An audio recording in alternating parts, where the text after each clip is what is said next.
Ignition Entertainment, a UTV enterprise. Marvelous Entertainment Incorporated.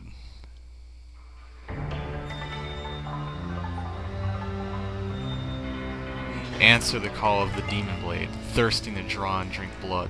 Witness the fate of those drawn to the Demon Blade. Producer Yoshifumi Hashimoto.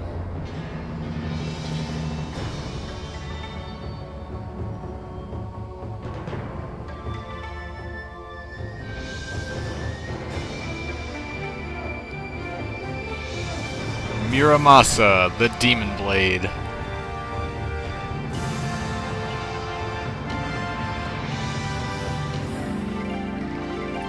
Planning and development, VANTLLAWARE Limited. Script by George Kamitani.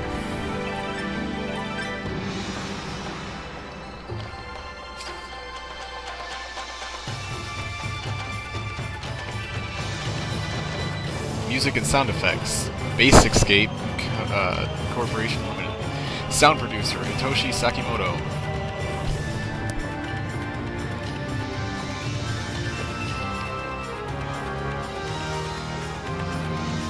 Cast.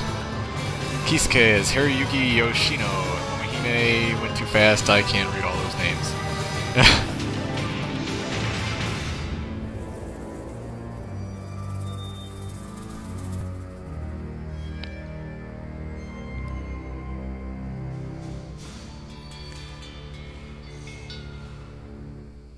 Director, George Kamitani. Same guy who wrote it. Hello everyone, it's Beast, and we're on to our next LP. You already saw it was Muramasa the Demon Blade. It's finally here. I've waited so long to do this LP, it's unbelievable. And I'm basically playing this entire game blind. I started a game in Kisuke's file, and I kind of got used to controls and all that, so you're not seeing me, oh, what does this button do? No. So I actually did that already, so you're not going to see me, like, struggling to get the controls, so... from the start, you got Muso and Shura. Muso is basically easy. Cut through enemies easily, progress steadily, even if you're not skilled at action games. Shura is hard mode. To advance, you must evade, defend, and use secret arts masterfully, only for the brave. I'm going to go with Muso because... obviously, I'm playing this game blind. I don't want to go in hard mode and let you guys see me fail, like, horribly. Well, I kind of already started Kisuke's, and I wanted to do Kisuke's story last, so we're going to go with Momohime's story first. Pandemonium of the Demon Blade.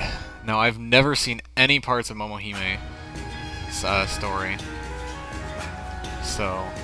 You want to start the tutorial? Hell no. I already did it. Okay.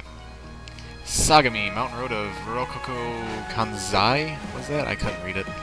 Destroy the barriers to reach the main road. Let's go. Alright, the green things that I'm picking up are souls. By collecting souls, which are scattered along the main road, you can gradually replenish your blade's soul power. If you discover any souls, make sure to get them. It's very important. And we got our first battle already. I just love the combat in this game. It's very fluid. It makes you feel like you're actually battling against hordes of ninjas, monsters, and Japanese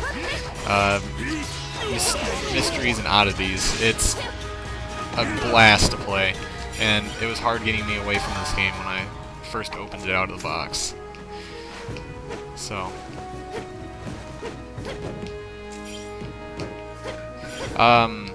yeah, if you hold up on the jump button, which is up on the control stick, you'll actually glide, which is pretty cool. I thought that was a nice touch, because it's almost like a, ninja movie, they can glide and do all that shit. So, yeah. I'll kind of explain the controls as we go along, because I feel, it's a pretty new game at time of recording here, so I think I'm about a month late to the party though. So No hard feelings.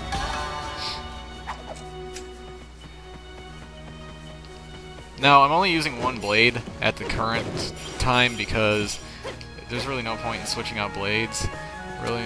I could. I'm gonna go with Moonlight. Treasure. Whenever you find a...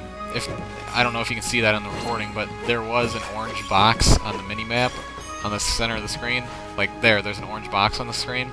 If you see one of those, make sure to scour the area for a shiny object, like this one right here, and examine it, and you'll get something, usually, like something special.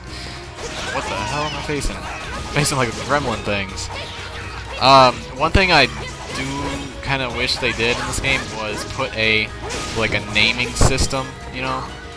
So when you're fighting monsters, you know what their names are, but since they don't do that, I'm going to make up names for them. Hooray! That is Gremlin monster thingy. Yes, a Greblin, a mix between a goblin and a gremlin. But, I'm kind of clearing through this game a little fast here, and I'm not really looking, but these backdrops and everything about this game is absolutely stunningly beautiful, and it just looks freaking amazing. Like, look at that. Look at that background. Here, let me get rid of the mini-map there. Look at that. That is amazing. I love it. The background, the art, everything about this game, I just love. The music's pretty good. Actually, I do dig the music. It's very fitting. And, yeah, they got away. Or did they? No, they haven't got away yet. If I can freaking get them. These are woolly eyes. They give you tons of souls. Like that. So make sure to beat them. Bam! They give you tons of souls if you fight them, so make sure to beat them, because it's very well worth it. Samurai. Samurai are kind of annoying, because you can't fight them until you break their blade. There's a move called a down strike, like that, and you basically crouch and hold A, and then release A, and you'll do like a flip slash thing. Pretty cool. It's actually one of the most powerful normal moves you have in the game, so that's pretty neat. As I said, collect all the souls you can find. Don't let them go to waste, because they heal your swords, and you're gonna need them later on in the game. Like, oh man, look at that. See, that's a big soul? You get a ton of souls for it. Like that. Make sure to pick them all up, because when you start forging swords, which I got to in Kisuke's story, they are very useful. It's very useful to start forging the swords, because that's the only way you're going to get any new swords in the game besides beating the bosses. So you're going to have to learn how to do that. And really, the system's it's pretty easy. I don't know how you could not master it. It's basically like a skill tree, like on RPGs and stuff, but it's made up of a bunch of swords you can unlock instead of skills. So pretty easy. So if you're used to any RPGs that use a skill tree, like Diablo or World of Warcraft or whatever, basically any RPG for that matter that's pretty modern, you'll be able to know how to use it pretty quick.